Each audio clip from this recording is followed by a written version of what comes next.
Allah kita akan membahas pertanyaan masih seputar wudhu. Ini ada pertanyaan dari teman-teman tentang bagaimana hukumnya wudhu di kamar mandi atau wudhu di toilet. Karena tidak semua orang punya ruangan khusus untuk wudhu. Dan memang anehnya kita ini ya. Kita ini kalau bangun rumah ada ruangan untuk mandi, ada ruangan untuk masak, ada ruangan untuk tidur, ada ruangan untuk ngopi. Tapi untuk ibadah yang paling penting sholat, musola enggak ada. Kemudian fasilitas untuk sholat, wudhu juga tidak disediakan khusus. Ini kita kelemahannya. Menyikapi hal itu, maka timbul pertanyaan, kalau wudhunya tidak di ruangan khusus, ya tidak di ruangan khusus untuk wudhu atau enggak punya padasan. Kalau orang Jawa dulu punya padasan ya, gentong yang ada lubangnya di bawah, ditaruh di halaman untuk minum atau untuk wudhu. Kalau enggak punya seperti itu, adanya kamar mandi, adanya toilet, atau ketika di mall atau di pasar, wudhunya tidak di tempat khusus wudhu, tidak di luar ruangan, tapi di dalam toilet, di dalam kamar mandi atau di dalam WC kalau bahasa umumnya ya. Kira-kira seperti apa? Sah tidak wudhunya? Kalau ditanya wudhunya sah atau tidak, maka wudhunya sah kalau memang syarat-syarat sahnya wudhu dipenuhi, kemudian hal-hal yang membatalkan wudhu tidak dilakukan, wudhunya sah-sah saja. Tetapi timbul masalah, orang wudhu itu ada sunnah-sunnah dan ada adab. Di antara sunnah-sunnahnya adalah membaca Bismillahirrahmanirrahim di awal wudhu seperti yang sudah dijelaskan.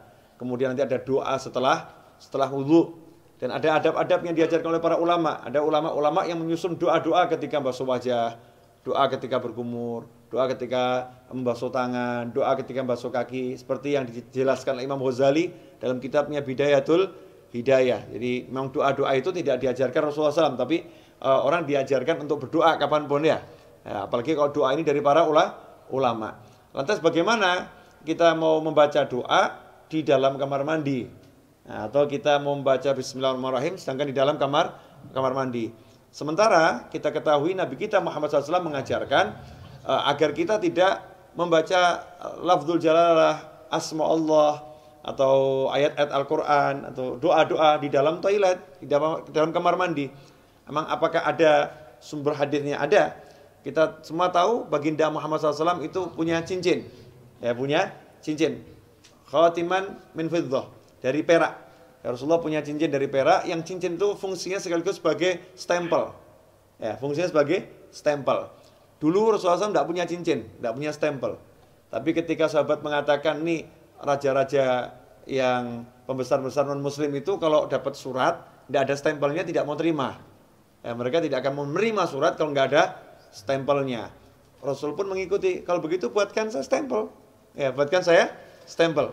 Maka dibuatkan stempel, bunyinya Muhammadun Rasulullah. Ya, Muhammadun Rasulullah. Jadi Allahnya paling atas, berupa cincin dari perak. Ketika Rasulullah wafat SAW, setelah wafatnya Rasulullah, cincin itu dipakai oleh Sayyidina Abu Bakar As-Siddiq radhiyallahu anhu.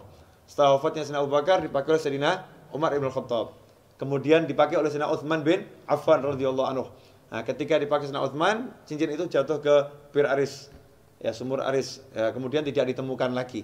Nah, apa dasarnya? Ketika Rasulullah masuk ke khala, ke tempat buang hajat, Rasulullah selalu melepas cincinnya. Jadi ketika masuk ke tempat buang hajat, Rasulullah SAW selalu melepas cincinnya. Karena di cincinnya itu ada tulisan Muhammadun Rasulullah. Kalau membawa tulisan aja tidak dianjurkan, apalagi mengucapkannya. Ya, membawanya aja tidak dianjurkan, apalagi mengucapkannya. Berdasarkan hadis tersebut, yang diriwayatkan oleh Imam Al-Hakim, ya, dalam kitabnya Al-Mustadrak Al-Sahihain. Di situ beliau menyatakan, anna Rasulullah labisa khatiman naksuhu Muhammadur Rasulullah. Fakana idza dakhala al-khala wada'ahu. Kata Al-Hakim dalam kitab Al-Mustadrak, Az-Zuhri menyebutkan bahwasanya Rasulullah SAW punya cincin yang tulisannya adalah Muhammadun Rasulullah. Idza dakhala al-khala wada'ahu. Kalau masuk ke khala, ke toilet, Rasulullah SAW selalu melepaskan cincinnya tersebut. Hadits ini sahih menurut syarat Imam Bukhari dan Muslim, tapi tidak dicantumkan dalam kitab hadis Bukhari maupun Muslim. Maka ditulis oleh Al-Hakim dalam kitabnya Al-Mustadrak yang disusulkan, ya hadis-hadis yang diusulkan. Sebetulnya menurut Bukhari dan Muslim sahih, tetapi belum atau tidak dicantumkan dalam kitab Bukhari maupun kitab Muslim. Nah, hadis ini menunjukkan memang kalau masuk kamar mandi jangan bawa tulisan yang mengandung nama Allah atau nama Rasulullah Shallallahu Alaihi Wasallam. Dari sini ulama kemudian mengambil kesimpulan kalau membawa tulisan nggak boleh, apalagi membacanya. Bukan haram ya, tidak boleh dalam arti tidak beradab atau kurang sopan. Karena itu seyogyanya jangan berwudu di toilet, seyogyanya.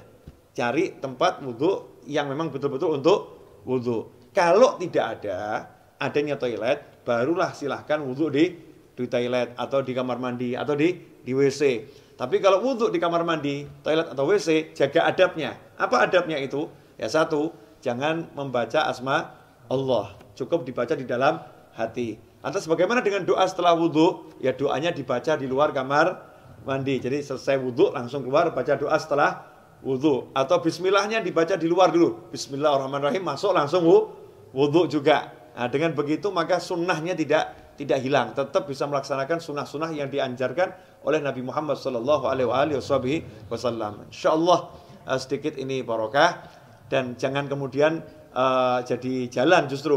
Oh berarti wudu di toilet gak apa-apa. Oke deh, kita wudunya di toilet aja ya. Jangan seperti itu.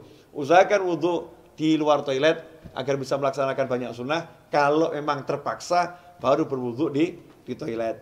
Wal afu minkum. Wassalamualaikum warahmatullahi wabarakatuh.